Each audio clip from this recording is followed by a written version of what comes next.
Assalamualaikum warahmatullahi wabarakatuh. Selamat siang teman-teman semua dan juga Ibu Ekti selaku dosen pengampu mata kuliah sampling kelas B. Pada kesempatan kali ini kami akan mempresentasikan hasil dan pembahasan mengenai analisis pola konsumsi kopi dan kaitannya dengan tingkat stres mahasiswa Departemen Matematika FKUI angkatan 2022 sampai 2024. Anggota kelompok kami yang pertama Dinda Zahra, yang kedua Rexa Utami, yang ketiga Dia Reming Tias, yang keempat Nursyafa Alia, dan yang terakhir Nathanael Panonandang. Ada beberapa poin materi yang akan disampaikan dalam presentasi. Yang pertama pendahuluan, lalu tinjauan pustaka, metode penelitian, hasil dan pembahasan, dan kesimpulan serta saran. Bab pertama yang dibahas adalah pendahuluan. Dalam kehidupan saat ini, kopi menjadi hal yang tak terpisahkan dari kehidupan mahasiswa. Pernyataan ini juga berlaku bagi mahasiswa Departemen Matematika FKUI angkatan 2022 hingga 2024. Namun, pola konsumsi kopi setiap mahasiswa tentunya beragam. Konsumsi kopi yang cukup bisa meningkatkan fokus, namun jika sebaliknya akan muncul risiko seperti rusaknya pola tidur, kecemasan, dan lain sebagainya yang mengarah pada tingkat stres. Itulah mengapa kami merasa ini cukup penting untuk melakukan penelitian supaya bisa memberi wawasan baru terhadap penggunaan kopi dan kaitannya dengan tingkat stres. Berdasarkan latar belakang yang telah diuraikan sebelumnya, penelitian ini merumuskan beberapa permasalahan utama, yaitu sebagai berikut. Yang pertama, apakah terdapat hubungan antara pola konsumsi kopi dengan tingkat stres mahasiswa Departemen Matematika FKUI angkatan 2022 hingga 2024? Yang kedua, bagaimana hubungan pola konsumsi kopi terhadap tingkat stres yang diukur menggunakan standar PSS? Yang ketiga, bagaimana tingkat stres mahasiswa?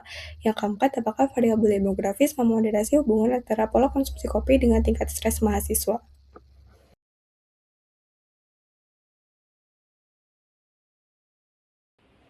Oke, setelah rumusan masalah dan tujuan sudah kami tetapkan, kami juga memiliki batasan penelitian. Yang pertama itu penelitian ini hanya dilakukan pada mahasiswa Departemen Matematika FKUI angkatan 2022 hingga 2024 yang masih menjalani perkuliahan. Yang kedua itu variabel prediktor yang diteliti dibatasi pada pola konsumsi kopi, jumlah, frekuensi, jenis, dan tingkat ketergantungan konsumsi kopi. Dan variabel respon yaitu tingkat stres mahasiswa yang diukur berdasarkan skala Likert menggunakan standar PSS. Yang ketiga itu data yang digunakan dalam penelitian ini diperoleh melalui survei menggunakan kuesioner, sehingga hasil penelitian bergantung pada kejujuran dan prestasi responden. Kemudian yang keempat, penelitian ini tidak membahas faktor lain yang dapat mempengaruhi tingkat stres mahasiswa, seperti kondisi kesehatan, masalah pribadi, lingkungan keluarga, atau faktor non-akademik lainnya. Bab kedua yang dibahas adalah tinjauan pustaka. Penelitian ini akan menggunakan teknik sampling acak stratifikasi dengan alasan sebagai berikut. Yang pertama, populasi yang bersifat heterogen. Yang kedua, memudahkan analisis perbandingan kuantitatif antar strata. Yang ketiga, meningkatkan ketepatan hasil penelitian sekaligus mencegah kekeliruan generalisasi. Selanjutnya adalah proses pengambilan sampel berdasarkan teknik sampling yang telah ditentukan. Yang pertama, menentukan populasi dan dasar stratifikasi. Yang kedua, menentukan ukuran sampel total. Yang ketiga, menentukan ukuran sampel tiap strata. Yang keempat, melakukan pemilihan sampel secara acak. Yang kelima, menggabungkan dan memeriksa sampel. Dan yang terakhir, melakukan pemeriksaan akhir. Berikutnya akan kita bahas mengenai variabel-variabel penelitian. Variabel penelitian yang digunakan yang pertama adalah variabel independen yang terdiri dari frekuensi konsumsi kopi dalam 1 minggu, porsi rata-rata konsumsi dalam 1 kali minum, yaitu dalam mili, dan yang terakhir jenis kopi. Masing-masing skala pengukurannya itu adalah ordinal, ordinal, dan nominal. Yang kedua, variabel dependen, terdiri dari tingkat stres yang memiliki 3 kategori, yaitu rendah, sedang, dan tinggi, dan juga tingkat ketergantungan kopi. Masing-masing skala pengukurannya adalah ordinal dengan menggunakan skala Likert. Dalam penelitian ini, instrumen penelitian digunakan untuk mengukur variabel laten yaitu tingkat stres dan tingkat ketergantungan konsumsi kopi. Berikut ini disajikan tabel yang memuat instrumen penelitian berupa kuesioner untuk pengukuran variabel laten. Jadi ini adalah tabel instrumen penelitian untuk variabel tingkat stres dengan indikatornya itu adalah SPK 1 sampai dengan SPK 7 dengan pernyataan-pernyataan sebagai berikut. Dalam skala Likert 1 sampai dengan 4, skala 1 artinya sangat tidak setuju dan skala 4 artinya sangat setuju. Selanjutnya adalah tabel instrumen penelitian untuk variabel tingkat stres dengan dimensi perceived helplessness atau ketidakberdayaan yang dirasakan. Indikatornya dari pH 1 sampai dengan pH 5 dengan pernyataan-pernyataan sebagai berikut dan skala Likertnya dari 1 sampai dengan 5. 1 artinya sangat tidak setuju dan 5 artinya sangat setuju. Tabel yang terakhir adalah tabel kuesioner instrumen penelitian variabel tingkat stres dimensi perceived self-efficacy atau kendali diri yang dirasakan. Dengan indikatornya dari pH 1 sampai dengan pH 5 dengan pernyataan sebagai berikut dengan skala Likert 1 sampai dengan 5. Skala 1 artinya sangat tidak setuju dan skala 5 artinya sangat setuju. Oke, selanjutnya itu ada bab 3 metode penelitian. Dalam penelitian kami menggunakan dua, yaitu metode penelitian dan metode statistika. Nah, dalam metode penelitian ini menggunakan metode kuantitatif dengan pendekatan survei dan pengumpulan data primer melalui kuesioner. Pendekatan ini dipilih karena variabel tingkat konsumsi kopi dan tingkat stres mahasiswa dapat diukur secara numerik dan dianalisis secara statistik. Data diperoleh dari mahasiswa Departemen Matematika Angkatan 2022 hingga 2024. Metode survei digunakan karena efisien, mampu menjangkau banyak responden, serta sesuai dengan menganalisis hubungan antar variabel secara objektif dan empiris. Nah, selanjutnya itu ada metode statistika. Nah, dalam penelitian ini kami menggunakan 3, yaitu yang pertama itu ada partialist Square Structural Equation Modeling atau PLSIM. PLSIM ini digunakan untuk menganalisis pengaruh persepsi konsumsi kopi terhadap tingkat stres mahasiswa sebagai hubungan kausal antar variabel laten. Terus yang kedua itu ada korelasi Spearman. Nah, korelasi Spearman ini digunakan untuk mengukur kekuatan dan arah hubungan antara jumlah takaran rata-rata kopi yang dikonsumsi dengan tingkat stres mahasiswa dan antara frekuensi kopi yang dikonsumsi dengan tingkat stres mahasiswa berdasarkan peringkat data. Terus yang ketiga itu ada uji chi-square. Uji chi-square ini digunakan untuk menguji independensi antara jumlah takaran kopi dan jenis kopi yang dikonsumsi oleh mahasiswa. Oke, pada saat ini ditampilkan flowchart tahapan penelitian yang menunjukkan alur penelitian dari awal hingga akhir.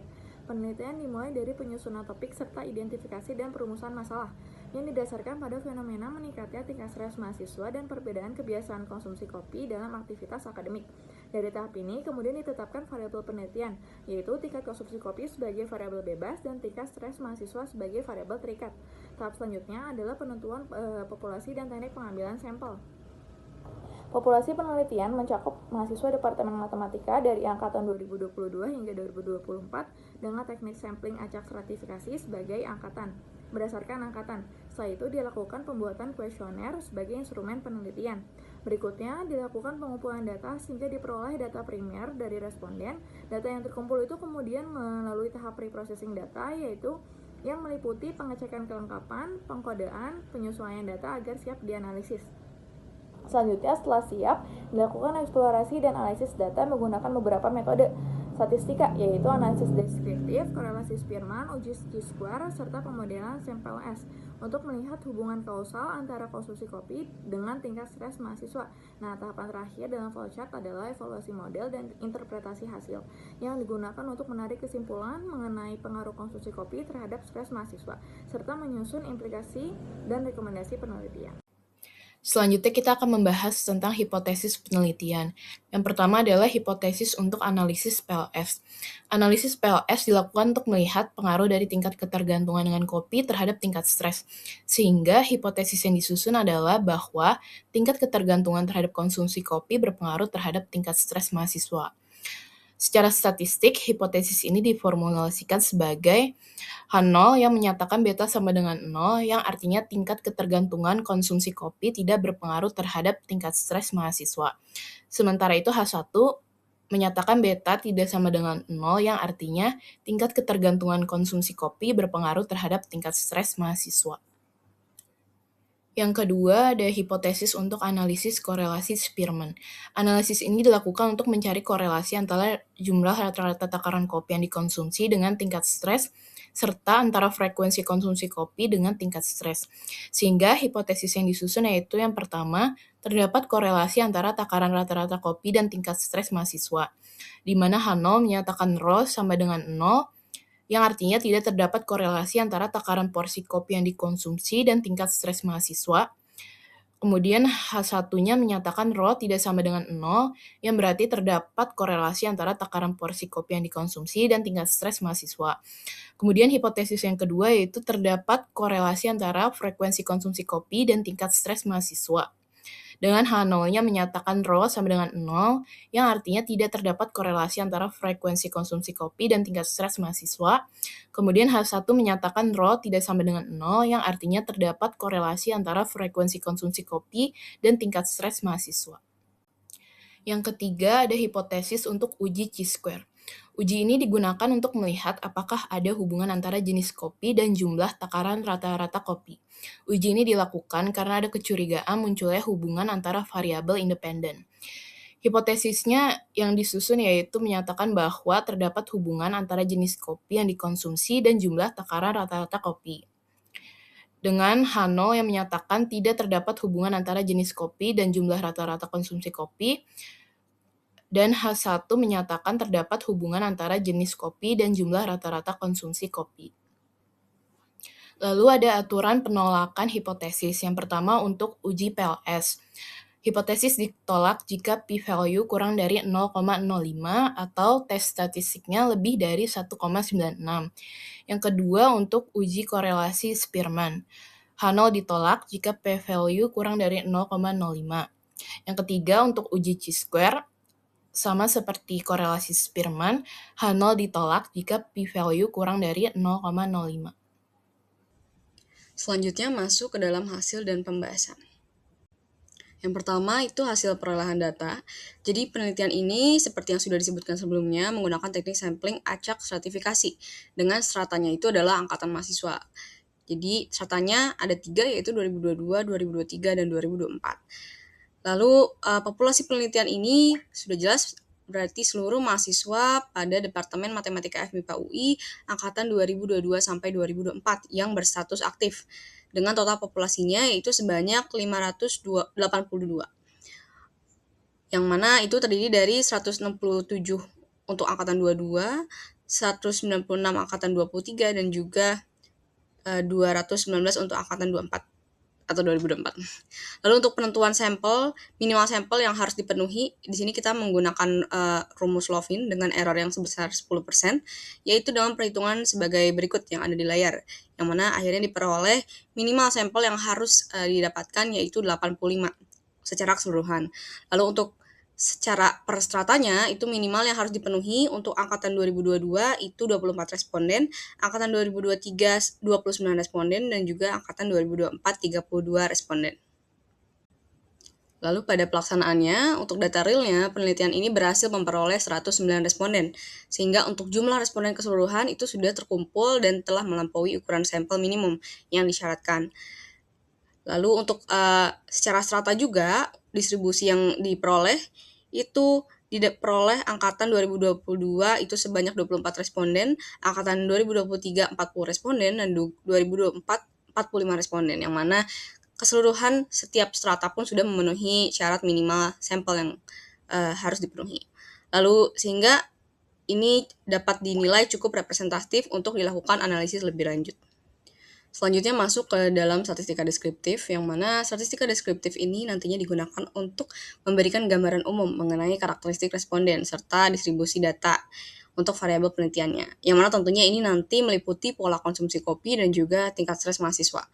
Dan analisis ini bertujuan untuk mengetahui kecenderungan data sebelum dianalisis lebih lanjut. Yang pertama ini ada mengenai karakteristik responden. Jadi untuk di karakteristik ada 3 pie chart. Yang pertama itu dari prodi, angkatan, dan juga jenis kelamin. Jadi ini seperti distribusi berdasarkan 3 hal tersebut.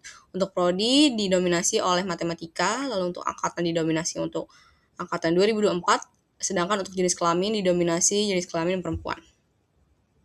Selanjutnya ini statistika deskriptif untuk deskripsi pola konsumsi kopi. Jadi ada 3 ukuran juga, frekuensi, ukuran, dan jenis kopi. Ukuran di sini adalah maksud ukuran banyaknya kopi. Jadi untuk frekuensi, dia didominasi oleh frekuensi yang jarang sebetulnya. Jadi tidak begitu sering, di bawah 3 kali. Jadi tetap meminum kopi namun di bawah 3 kali. Lalu untuk ukuran kopinya yang sering dikonsumsi yaitu ukuran sedang sekitar 250-350 ml. Untuk jenis kopinya yang paling dominan itu adalah jenis kopi susu. Lalu ini untuk statistika deskriptif mengenai tingkat ketergantungan terhadap konsumsi kopi. Jadi untuk variabel ini dia adalah variabel laten yang mana ada 7 indikator yang ada sesuai di tabel dengan persentase masing-masing itu adalah nilai skala Likert-nya, yaitu sangat tidak setuju, setuju, dan sangat setuju. Yang mana hasilnya sesuai dengan tabel berikut. Lalu selanjutnya ini juga variabel laten, jadi diukur melalui skala Likert, tapi ini dengan ukuran 5, yaitu ada sangat tidak setuju, netral, setuju, dan sangat setuju, yang mana ini mengikuti ukuran PSS secara umum untuk stres manusia. Dan di sini ada yang pertama, yaitu mengenai perceived helplessness, yang mana ada 5 indikator, yang mana di sini didominasi oleh pernyataan tidak setuju untuk indikatornya. Selanjutnya masih untuk tingkat stres mahasiswa yang di sini yaitu mengenai perceived self-efficiency. Jadi untuk dimensi satunya lagi dengan 5 indikator, yang mana di sini didominasi oleh nilai setuju. Selanjutnya untuk hubungan variabel penelitian. Jadi sesuai dengan gambar diagram yang tertera pada slide, untuk variabel independennya atau setiap variabel independen, yaitu X1, X2, X3, dan X4, kalau dilihat setiap dua hubungannya, yaitu misalnya antara X1 dan X2, X1, X3, ataupun X1, X4, dan juga hubungan kedua variabel yang lain antara variabel independen tersebut, itu memiliki hubungan timbal balik. Sedangkan untuk setiap variabel independen terhadap variabel dependennya atau setiap X1 sampai X4 terhadap Y-nya, yaitu tingkat stres mahasiswa, memiliki hubungan asimetris. Adapun untuk variabel atau indikator perceived helpness dan self-efficiency, yang mana di sini ada 2 dimensi, itu memiliki hubungan timbal balik dengan tingkat stres mahasiswa. Lalu ini untuk hubungan variabel penelitian, berdasarkan hipotesis-hipotesis yang kita miliki, variabel jenis kopi yang dimiliki, takaran porsi kopi, frekuensi kopi, serta tingkat ketergantungan terhadap konsumsi kopi akan memengaruhi tingkat stres mahasiswa. Lalu tingkat stres mahasiswa dijelaskan oleh pernyataan pada indikator pH 1 hingga pH 5 yang menjelaskan perceived helplessness atau ketidakberdayaan yang dirasakan, dan juga dijelaskan oleh PE1 hingga PE5 yang menjelaskan perceived self-efficiency atau kendali diri yang dirasakan. Yang mana kemudian ini tentunya tingkat ketergantungan kopi mahasiswa juga dijelaskan oleh indikator dari TKK1 hingga TKK7. Selanjutnya dilakukan analisis dengan PLSM. Jadi analisis hubungan antar variabel dalam penelitian ini dilakukan dengan metode partial least squares structural equation modeling atau PLSM. Dengan bantuan perangkatnya ini kita menggunakan Smart PLS 4. Lalu metode PLSM yang dipilih ini karena penelitian ini melibatkan variabel laten yang diukur melalui beberapa indikator, yang mana variabel latennya ini merupakan variabel X4, yaitu ketergantungan terhadap konsumsi kopi, dan juga variabel laten variabel dependennya, yaitu tingkat stres mahasiswa. Lalu konstruk tingkat ketergantungan kopi diukurnya melalui 7 indikator yang sebelumnya sudah disebutkan, dan juga untuk stresnya juga melalui adaptasi dari instrumen Perceived Stress Scale atau PSS yang tadi sudah di-mention juga sebelumnya. Tahapan analisis PLSM-nya yang dilakukan, yang pertama yaitu evaluasi model pengukurannya, yaitu outer model untuk menilai validitas dan reliabilitas indikatornya. Lalu yang kedua, evaluasi model struktural untuk menguji hubungan kausal antara variabel laten, dan juga pengujian signifikan jalur struktural menggunakan prosedur bootstrapping dengan 5.000 subsampel pada taraf signifikan 5%. Jadi pertama-tama kita akan melakukan uji korelasi Spearman untuk mencari korelasi linear antar frekuensi konsumsi kopi terhadap tingkat stres mahasiswa.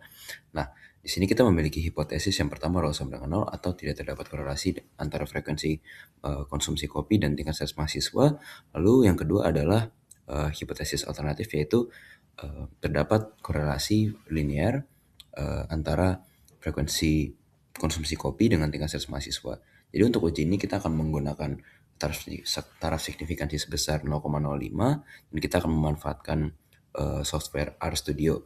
Nah, di sini kita lakukan kode untuk mencari Spearman's Rho. Di sini kita menggunakan R, jadi hasilnya ada di bawah ini, di gambar berikut ini, di mana kita mendapatkan nilai rho-nya sama dengan 0,06479577 yang sangat kecil, dan kita juga memiliki p-value yang bernilai 0,6 dan itu jauh lebih besar daripada 0,05, maka terdapat cukup bukti untuk menolak H0 dan menerima H1. Selanjutnya kita memiliki uji korelasi Spearman yang kedua, yaitu untuk mencari korelasi linear antara takaran konsumsi kopi mahasiswa dengan tingkat stresnya. Nah, di sini kita memiliki H0 yaitu rho sama dengan 0, di mana tidak terdapat korelasi antara takaran porsi kopi dengan tingkat stresnya, dan yang kedua adalah terdapat korelasi antara takaran porsi kopi yang dikonsumsi dan tingkat stres mahasiswa.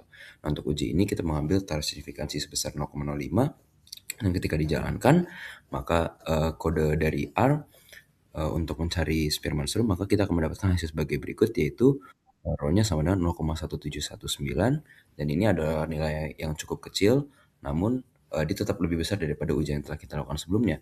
Nah, dan di sini kita juga mendapatkan p-value 0,1891 yang masih lebih besar daripada 0,05, maka kita masih memiliki cukup bukti untuk menolak H0 dan menerima H1. Berikutnya kita akan melakukan ada uji chi-square. Di sini kita karena ada kecurigaan bahwa variabel ukuran kopi itu dia memiliki hubungan dengan jenis kopi. Nah, di sini kita melakukan uji chi-square untuk menguji independensi, di mana H0-nya adalah pilihan ukuran kopi tidak memiliki hubungan dengan jenis kopi yang dikonsumsi, dan juga H1 adalah pilihan ukuran kopi memiliki hubungan dengan jenis kopi yang dikonsumsi. Nah, kita menggunakan tar signifikansi 0,05 dan kita memiliki data respons. Kita bentuk tabel kontingensi yang berukuran 3x3 dengan variabel-variabel yang telah disebut tadi sebagai kolom dan barisnya. Jadi untuk selanjutnya kita akan melihat bagaimana cara pengerjaan uji chi-square di sini, dan kita mendapatkan frekuensi harapan berdasarkan tabel kontingensi sebelumnya itu sebagai berikut. Nah, selanjutnya kita harus menghitung nilai chi-square hitung dan chi-square tabel. Chi-square tabel kita dapat dengan derajat kebebasan di sini C-1 dikali 3-1 kali 3-1 yaitu 4, dan maka kita mendapatkan hasil uji chi-square-nya yaitu kita mendapatkan chi-square hitungnya 4,24 dan chi-square tabelnya 9,48. Nah, perhatikan bahwa chi-square hitungnya di sini lebih kecil daripada chi-square tabel, sehingga kita tidak memiliki cukup bukti untuk menyatakan bahwa H0 itu dapat kita tolak dan menerima H1. Jadi dalam hal ini H0 gagal ditolak. Oke, lalu masuk ke dalam hasil. Yang pertama, hasil analisis data dengan PLSM. Jadi yang pertama bahas mengenai outer modelnya. Jadi hasil evaluasi outer model ini menunjukkan bahwa seluruh indikator pada konstruk tingkat ketergantungan konsumsi kopi atau variabel X4 dan tingkat stres mahasiswa atau variabel Y memiliki nilai outer loading yang signifikan dengan p-value-nya kurang dari 0,05. Lalu nilai composite reliability dan Crunch alpha-nya pada kedua konstruknya itu berada di batas minimum atau 0,7, sehingga konstruknya dapat dinyatakan reliable gitu. Lalu nilai average variance extract-nya atau AVE-nya itu untuk variabel tingkat stres mahasiswa sebesar 0,516 yang menunjukkan bahwa indikator mampu menjelaskan lebih dari 50% variance konstruk laten. Dengan demikian, model pengukuran itu dapat dinyatakan valid dan juga layak digunakan untuk analisis. Selanjutnya mengenai hasil analisis data PLSM mengenai evaluasi model struktural dan juga pengujian hipotesisnya. Jadi pengujian hipotesis ini dilakukan untuk tentunya mengetahui pengaruh tingkat ketergantungan konsumsi kopi terhadap tingkat stres mahasiswa dengan rumusan hipotesisnya sebagai berikut, yang mana sebenarnya sudah disebutkan sebelumnya, yaitu untuk H0 tingkat ketergantungan terhadap konsumsi kopi tidak berpengaruh terhadap tingkat stres mahasiswa.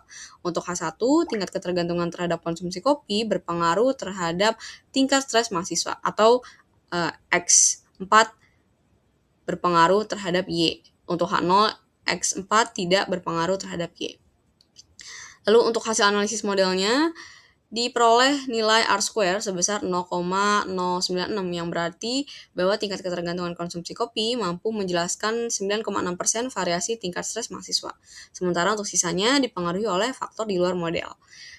Berdasarkan hasil bootstrapping-nya, itu juga diperoleh koefisien jalur beta sebesar 0,310 dengan t-statistiknya yaitu 2,736 dan p-value-nya yaitu 0,006, sehingga nilai p-value itu kurang dari 0,05 dan t-statistiknya lebih besar dari 1,96. Maka hipotesis nolnya atau H0-nya ditolak dan hipotesis alternatif atau H1-nya diterima. Artinya, tingkat ketergantungan konsumsi kopi berpengaruh terhadap tingkat stres mahasiswa. Ada pengaruh. Selanjutnya untuk interpretasi hasil.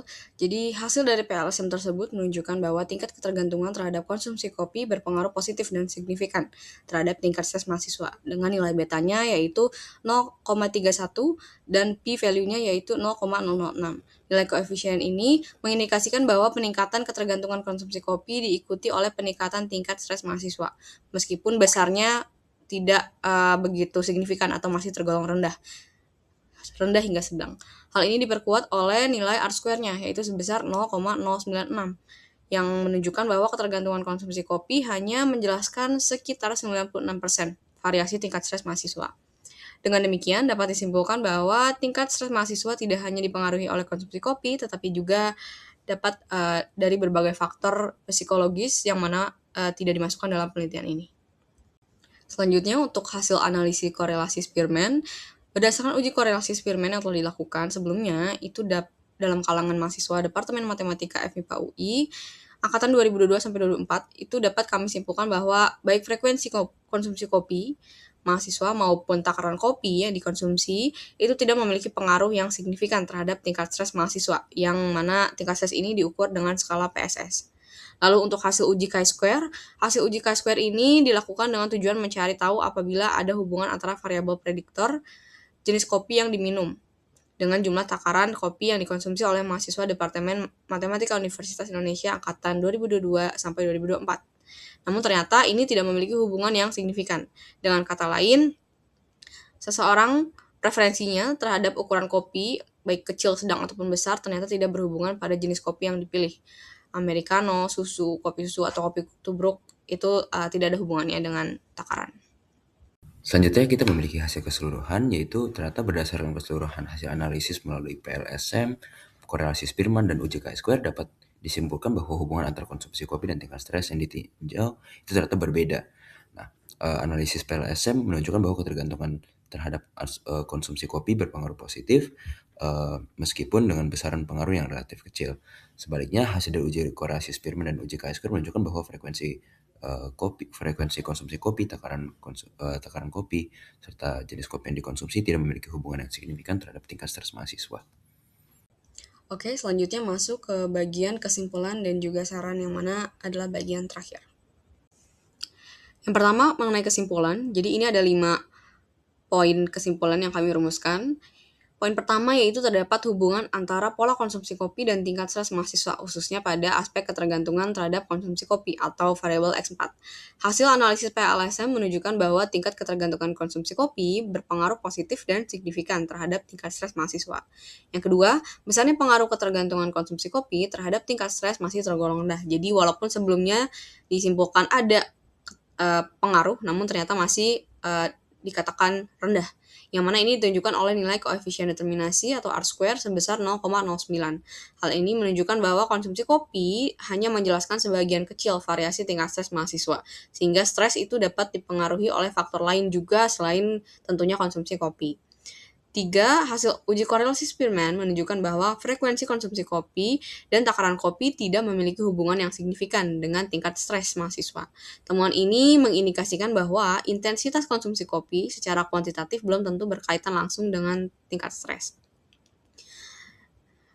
Lalu untuk yang keempat, hasil uji chi-square menunjukkan tidak terdapat hubungan yang signifikan antara jenis kopi yang diminum dengan jumlah takaran kopi yang dikonsumsi. Jadi ini antara variabel X1 dan juga X2, yang mana keduanya adalah variabel independen. Jadi ternyata sebelumnya ada kecurigaan bahwa adanya hubungan, namun ternyata tidak ada. Dengan demikian, preferensi mahasiswa terhadap jenis kopi tertentu tidak berkaitan dengan ukuran kopi yang dipilih. Lalu yang terakhir, tingkat stres mahasiswa Departemen FMIPA UI angkatan 2022 sampai 2024 berada pada kategori yang sedang, yang menunjukkan bahwa stres merupakan kondisi yang umum dialami mahasiswa, namun dengan tingkat keparahan yang bervariasi. Selanjutnya untuk saran, di sini ada 4 poin yang kami susun. Yang pertama itu bagi penelitian selanjutnya, itu dapat disarankan untuk menambahkan variabel lain yang mungkin berpotensi memengaruhi tingkat stres mahasiswa, seperti mungkin beban akademik, kualitas tidur, manajemen waktu, dan mungkin hubungan sosial, agar modelnya ini yang digunakan dapat menjelaskan tingkat stres secara lebih komprehensif. Yang kedua, penelitian selanjutnya juga dapat menggunakan desain longitudinal untuk melihat perubahan pola konsumsi kopi dan tingkat stres mahasiswa dari waktu ke waktu. Lalu yang ketiga, bagi mahasiswa itu disarankan untuk lebih memperhatikan pola konsumsi kopi, khususnya dalam aspek ketergantungan, serta menyeimbangkan dengan manajemen stres yang baik. Yang keempat, bagi institusi pendidikan, hasil penelitian ini dapat menjadi bahan pertimbangan dalam penyusunan program edukasi terkait kesehatan mental dan gaya kehidupan mahasiswa. Berikut adalah daftar pustaka yang kami gunakan. Sekian presentasi dari kelompok kami. Kurang lebihnya mohon maaf. Terima kasih. Wassalamualaikum warahmatullahi wabarakatuh.